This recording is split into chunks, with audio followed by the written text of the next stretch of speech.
और अब दिल्ली से बड़ी खबर आपको बता दें। दिल्ली के आरके पुरम से जहां दो खवातीन का गोली मारकर कत्ल कर दिया गया। आरके पुरम के अंबेडकर बस्ती में ये वारदात हुई है। जिन खवातीन पर गोली चली है, दोनों खवातीन की मौत हो गई है। वारदात का वीडियो भी सामने आ चुका है, जिसमें बदमाश खवातीन पर गोली चलाते हुए नजर आ रहे हैं। पुलिस के मुताबिक शुरुआती जांच में पैसे के लेन देन को झगड़े को लेकर इसको माना जा रहा है। पुलिस का कहना है कि मुलजिम खवातीन के भाई को ढूंढ रहे थे, लेकिन इसी दौरान तनाज़ा बढ़ गया और बदमाशों ने गोली चला दी, जिसमें दो खवातीन जख्मी हुई और इलाज के दौरान दोनों खवातीन की मौत हो गई।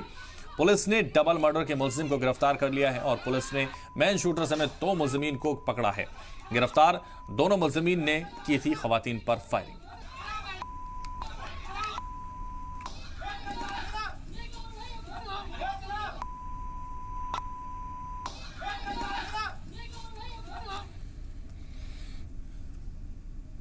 दिल्ली के आरके पुरम में फायरिंग, गोली मारकर दो खवातीन का मर्डर। पैसे के लेन देन का मामला, लेन देन को लेकर यह पूरा तनाजा सामने आया। मामला जानलेवा है तनाजा। और इस वक्त ये बड़ी खबर, दिल्ली के आरके पुरम में फायरिंग,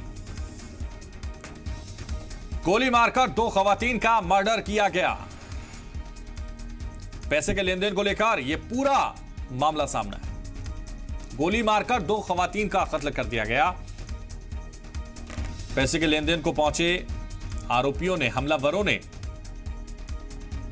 गोलियां बरसा दी और दो खवातीन की इसमें मौत हो गई। के बीच में आए तो यहीं पे ललित भाई खड़े हैं, पिंकी है खड़ी, ज्योति भी खड़ी है और भी यहाँ के पड़ोसी सारे हैं। वो आए बंदे, यहाँ पे गोली चलाने लगे। कोई बात ना चीत हुई। हाँ जी। कितने लोगों को गोली लगी? दो लोगों की है, एक का नाम पिंकी है, एक का नाम ज्योति है। वो दोनों सिस्टर हैं दोनों।